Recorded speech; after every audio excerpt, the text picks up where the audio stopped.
Good morning दोस्तों, स्वागत है आपका आज के मुख्य समाचारों की वीडियो में। जी हां दोस्तों, यहां पर आपको देखने को मिलेगी सुबह से लेकर शाम तक की सारी के सारी बड़ी खबरें, मुख्य समाचार, ब्रेकिंग न्यूज अपडेट के रूप में।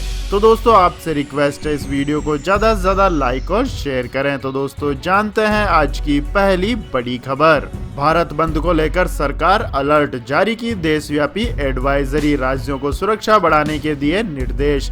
जी हां दोस्तों, किसान संगठनों की ओर से बुलाए गए भारत बंद के दौरान शांति बनी रहे और किसी तरह की हिंसा या उपद्रव नहीं हो, इसके लिए केंद्र सरकार बेहद सतर्क है। सरकार ने भारत बंद के मद्देनजर सभी राज्य और केंद्र शासित प्रदेशों को एडवाइजरी जारी की है। अधिकारियों ने बताया है कि सरकार ने अपने दिशा निर्देशों में कहा है कि आज भारत बंद के दौरान सुरक्षा कड़ी करते हुए सभी जगह शांति सुनिश्चित की जाए। मध्य प्रदेश के मुख्यमंत्री शिवराज सिंह चौहान ने कहा है कि सरकार किसानों के साथ खड़ी है, किसानों के साथ बातचीत करके उनकी शंकाओं का समाधान किया जाएगा। केंद्रीय गृह मंत्रालय की ओर से जारी देशव्यापी दिशा निर्देश में कहा गया है कि राज्य सरकारों और केंद्र शासित प्रदेश के प्रशासकों को सुनिश्चित करना चाहिए कि कोरोना से बचाव को लेकर जो गाइडलाइन पहले जारी की गई है उसका पालन किया जाए। साथ ही प्रदर्शनों के दौरान शारीरिक दूरी बरकरार रखी जाए। राज्य एवं केंद्र शासित प्रदेशों को भारत बंद के मद्देनजर शांति बनाए रखने के निर्देश दिए गए हैं। इसके बाद दोस्तों जानते हैं अगली खबर। CM Arvind Kejriwal TIE global summit को करेंगे संबोधित, दिल्ली को स्टार्टअप हब बनाने पर होगी बातचीत। जी हां दोस्तों, देश की राजधानी दिल्ली के मुख्यमंत्री अरविंद केजरीवाल 9 दिसंबर को the Indus entrepreneur global summit को संबोधित करेंगे। सीएम अरविंद केजरीवाल इस समिट में एक व्यापक ढांचे के निर्माण और दिल्ली को एक वैश्विक स्टार्टअप डेस्टिनेशन में बदलने को लेकर दिल्ली सरकार के प्रयासों के बारे में बताएंगे। आपकी जानकारी के लिए बता दें दोस्तों, the Indus entrepreneurs global summit विश्व के नेता, उद्यमियों, निवेशकों और मेंटर्स का एक वर्चुअल सम्मेलन है। इस सम्मेलन को सरकारी एजेंसियों, investors, venture capitalist, PES, global industries leaders, global wealth entrepreneurship thought leaders, academics, Nobel पुरस्कार विजेताओं, नीति निर्माताओं और वैश्विक चैप्टर के TIE सदस्यों द्वारा संबोधित किया जाएगा। उम्मीद है कि the Indus entrepreneurs global summit में सीएम अरविंद केजरीवाल दिल्ली को वैश्विक स्टार्टअप डेस्टिनेशन में बदलने के लिए उठाए जाने वाले विभिन्न कदमों के बारे में बात करेंगे। इसके बाद दोस्तों जानते हैं अगली खबर। आखिरकार सनी देओल ने तोड़ी चुप्पी, किसान आंदोलन को लेकर कही बड़ी बात। जी हां दोस्तों, नए कृषि कानूनों को लेकर गतिरोध जारी है। सोमवार को किसान आंदोलन 12वें दिन पहुंच गया। मंगलवार को भारत बंद और बुधवार को फिर से वार्ता होगी। इस बीच गुरदासपुर से बीजेपी सांसद सनी देओल ने आखिरकार चुप्पी तोड़ते हुए प्रतिक्रिया दी है। अभिनेता से नेता बने सनी देओल ने कहा है कि वो इस मामले को लेकर पार्टी और किसानों के साथ पूरी मजबूती से खड़े हैं।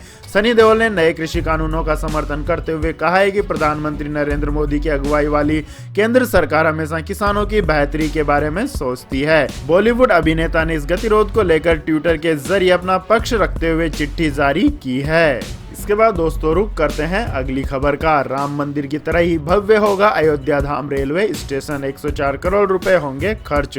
जी हां दोस्तों, अयोध्या में भव्य राम मंदिर बनाया जा रहा है, जिसे देखते हुए यहां के रेलवे स्टेशन को भी भव्य बनाने की योजना बनाई गई है। इस रेलवे स्टेशन का नाम अयोध्या धाम स्टेशन हो सकता है।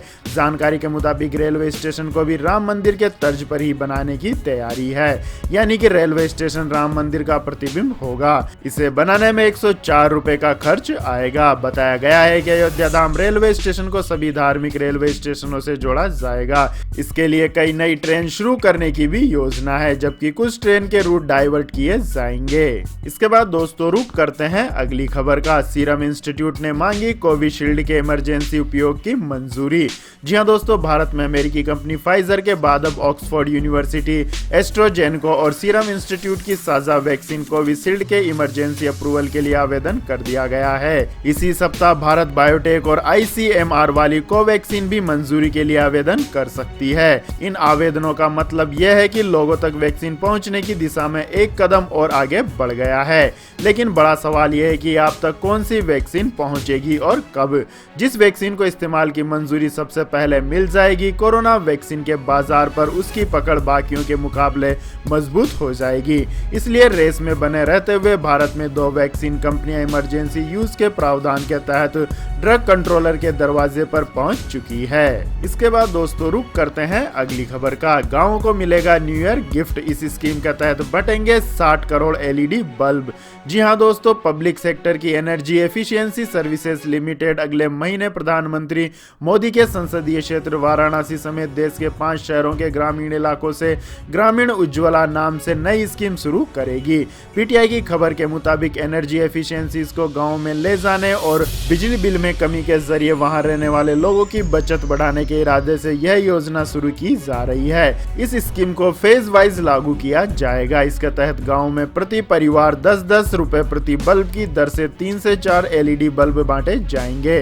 योजना से जुड़े एक सूत्र ने कहा है कि ग्रामीण उजाला योजना नाम से कार्यक्रम अगले महीने जनवरी 2021 के दूसरा सप्ताह से शुरू किया जाएगा। इसके तहत लगभग 15 से 20 करोड़ ग्रामीण परिवारों के बीच 60,000 करोड़ LED बल्ब बांटने की योजना है। इसके बाद दोस्तों जानते हैं अगली खबर। अब ट्रेन के टिकट पर अलग से चुकानी होगी यह नई फीस, रेलवे से सफर करना होगा महंगा। जी हाँ दोस्तों, देश के बड़े रेलवे स्टेशनों से ट्रेन से सफर करना महंगा हो सकता है। खबरों के मुताबिक सरकार इसी महीने से बड़े रेलवे स्टेशनों से यात्रा करने पर यूजर डेवलपमेंट फी यानी UDF को मंजूरी दे सकती है। कैबिनेट से मंजूरी मिलते ही रेल यात्रियों से एयरपोर्ट पर लगने वाले UDF की तर्ज पर ही रेलवे स्टेशनों पर भी लागू कर दिया जाएगा। ऐसे में रेल यात्रियों को हर टिकट पर 10 से 40 रुपए तक यूजर डेवलपमेंट फीस देनी पड़ सकती है। सरकार ने नई दिल्ली, मुंबई CST, जयपुर, नागपुर, अहमदाबाद, हबीबगंज, चेन्नई, अमृतसर जैसे कई स्टेशनों को इस सूची में शामिल किया है। इसके बाद दोस्तों जानते हैं अगली खबर। कोरोना काल में बड़ी शराब की लत, रिसर्च में सामने आए हैरान करने वाले आंकड़े। जी हाँ दोस्तों, कोरोना काल में इंसान की जीवन शैली में कई बदलाव आए हैं, कुछ अच्छे तो कुछ बुरे। एक रिसर्च में लोगों की बुरी आदत में वृद्धि का खुलासा हुआ है। रिसर्च के मुताबिक लॉकडाउन के दौरान लोगों में शराब पीने की आदत और बढ़ गई है। पीर review American journal of drug and alcohol abuse में प्रकाशित एक रिसर्च के मुताबिक अमेरिका में 18 वर्ष से अधिक के लगभग 2000 लोगों के बीच सर्वे किया गया। सर्वे में कोविड-19 लॉकडाउन के दौरान ड्रिंक की आदत और तनाव को लेकर प्रश्न शामिल किए गए। सर्वे में सामने आया है कि शराब की खपत और बढ़ गई है और लोगों ने लॉकडाउन के दौरान पहले की अपेक्षा ज्यादा शराब का सेवन किया है। इसके बाद दोस्तों जानते हैं अगली बड़ी खबर। पाकिस्तान में बिगड़े सियासी हालात, आज सभी विपक्षी सांसद और विधायक दे सकते हैं सामूहिक इस्तीफा। जी हाँ दोस्तों, पाकिस्तान में इमरान खान सरकार विपक्षी दलों और जनता दोनों के निशाने पर है। विपक्षियों को जनता का भारी समर्थन मिल रहा है। लंदन में इलाज करा रहे पूर्व प्रधानमंत्री नवाज शरीफ ने कहा है कि इमरान सरकार देश की समस्याओं से भाग रही है। बिगड़ती आर्थिक स्थिति, महंगाई और बेरोजगारी पर काबू पाने के बजाय झूठा प्रचार करने में लगी हुई है। इधर मरियम नवाज ने संकेत दिए हैं कि आज सभी विपक्षी दलों के सांसद और विधायक सामूहिक इस्तीफा दे सकते हैं। इसके बाद दोस्तों जानते हैं अगली खबर। अमेरिका में कोरोना से बिगड़े हालात, कैलिफोर्निया में लोगों को घरों में रहने के दिए आदेश। जी हाँ दोस्तों, अमेरिका में पहले दौर की महामारी का केंद्र रहे कैलिफोर्निया प्रांत में कोरोना का प्रकोप फिर बढ़ गया है। इससे निपटने के लिए प्रांत में लोगों को घरों में ही रहने का सख्त आदेश दिया गया है। कोरोना महामारी की दूसरी लहर की चपेट में आए अमेरिका में रोजाना रिकॉर्ड संख्या में नए मामले सामने आ रहे हैं। इसी का नतीजा है कि कोरोना मरीजों की कुल संख्या 1.5 करोड़ के करीब पहुंच गई है और 2,82,000 से अधिक पीड़ितों की मौत हो गई है। इसके बाद दोस्तों जानते हैं अगली बड़ी खबर। बंगाल की खाड़ी के बसन 4 में भेजे गए रोहिंग्या मुसलमान, खतरे से खाली नहीं है यह आयरलैंड। जी हाँ दोस्तों, बांग्लादेश के कोक्स बाजार में करीब 8 लाख से ज्यादा रोहिंग्या शरणार्थी रह रहे हैं। बांग्लादेश सरकार अब इनमें से करीब 1 लाख शरणार्थियों को मुख्य भूमि से दूर भाषण 4 नाम के एक टापू पर भेज रही है। सवाल यह है कि सालों से भटक रहे इन रोहिंग्या मुसलमानों को क्या इसी टापू पर भेजा जा रहा है और वहां के हालात क्या हैं? आपको बता दें कि 1642 रोहिंग्या मुसलमानों का पहला ग्रुप 4 दिसंबर को यहां लाया जा चुका है।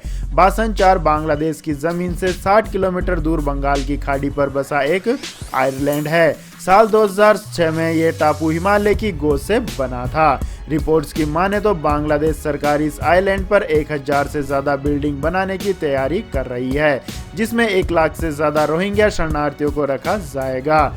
40 वर्ग किलोमीटर में फैले इस टापू का एक हिस्सा अभी भी समुद्र के अंदर है। इसके बाद दोस्तों जानते हैं अगली खबर। कोरोना से दुनिया बेहाल, लेकिन चीन के निर्यात में हुई 21% की वृद्धि। जी हाँ दोस्तों, डोनाल्ड ट्रंप के तमाम दावों की अब पोल खुलती नजर आ रही है। एक तरफ जहां दुनिया के ज्यादातर देश कोरोना के चलते गिरती अर्थव्यवस्था और मंदी के हालातों से जूझ रहे हैं, वहीं इस साल लगातार चीन के निर्यात में बम्पर बढ़ोतरी हो रही है। अमेरिका ने भले ही चीन के कितने भी बाइकआउट की बात की हो, लेकिन चीन का अमेरिका के साथ व्यापार सरप्लस रिकॉर्ड 75.4 अरब डॉलर पर पहुंच गया है। वहीं नवंबर में चीन का कुल निर्यात 268 अरब डॉलर पर पहुंच गया है। इसके बाद दोस्तों जानते हैं आज के मौसम अपडेट्स। तो दोस्तों आने वाले 24 घंटों के दौरान तमिलनाडु, केरल और आंध्र प्रदेश के दक्षिण तटीय इलाकों पर गरज के साथ कई इलाकों में बौछारें जारी रहने का अनुमान है। कुछ स्थानों पर भारी वर्षा भी हो सकती है। वहीं लक्षद्वीप और दक्षिणी आंतरिक कर्नाटक में हल्की से मध्यम बारिश और गरज के साथ वर्षा होने की संभावना है। जम्मू कश्मीर, गिलगित बल्टिस्तान, मुजफ्फराबाद, लद्दाख और हिमाचल प्रदेश के कुछ हिस्सों में हल्की से मध्यम बारिश और हिमपात होने की संभावना है। वहीं उत्तराखंड में भी एक दो स्थानों पर बारिश और हिमपात होने के आसार हैं। इसके बाद दोस्तों जानते हैं अगली खबर। पेट्रोल डीजल आज फिर हुआ महंगा, 2 साल की ऊंचाई पर पहुंचे दाम।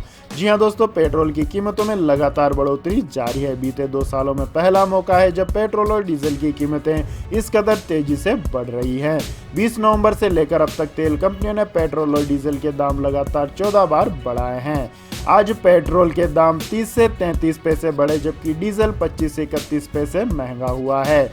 दिल्ली में पेट्रोल 83 रुपए 71 पैसे प्रति लीटर और डीजल 73 रुपए 62 पैसे प्रति लीटर पर बिक रहा है। इसके बाद दोस्तों जान लेते हैं आज के सोने और चांदी के भाव। तो दोस्तों भारतीय बाजारों में आज सोने की कीमतों में कमी दर्ज की गई।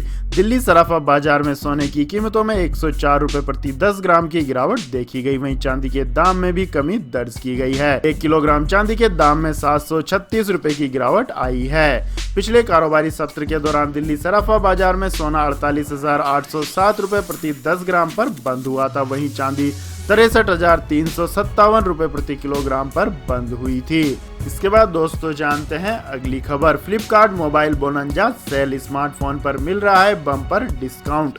जी हाँ दोस्तों, अगर आप नया स्मार्टफोन खरीदने का मन बना रहे हैं तो आपके लिए शानदार मौका है। फ्लिपकार्ट मोबाइल बोनंजा सेल 7 दिसंबर से शुरू हो गई है।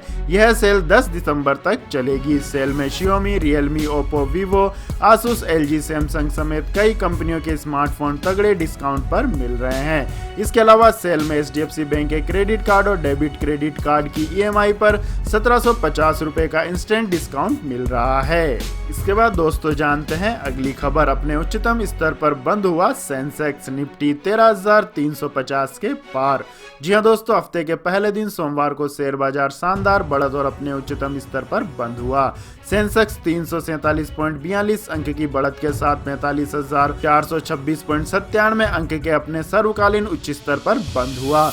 वहीं निफ्टी भी 97.20 अंक के लाभ के साथ 13,355.75 अंक के रिकॉर्ड स्तर पर बंद हुई। तो यह थी दोस्तों आज की सभी महत्वपूर्ण बड़ी खबरें। और दोस्तों अब बारी आती है आज के माइंड क्वेश्चन की, जिसका जवाब देकर आप बन सकते हैं शानदार उपहार के विजेता। तो दोस्तों आज का सवाल है, लाल किला किस शहर में स्थित है? जी हाँ दोस्तों, अगर आपको इस सवाल का जवाब आता है तो तुरंत कमेंट सेक्शन में लिख दीजिए। इस वीडियो को लाइक कीजिए, शेयर कीजिए और हमारे चैनल को सब्सक्राइब करके बेल आइकन का बटन भी दबा लें। धन्यवाद। जय हिंद, जय भारत, वंदे मातरम।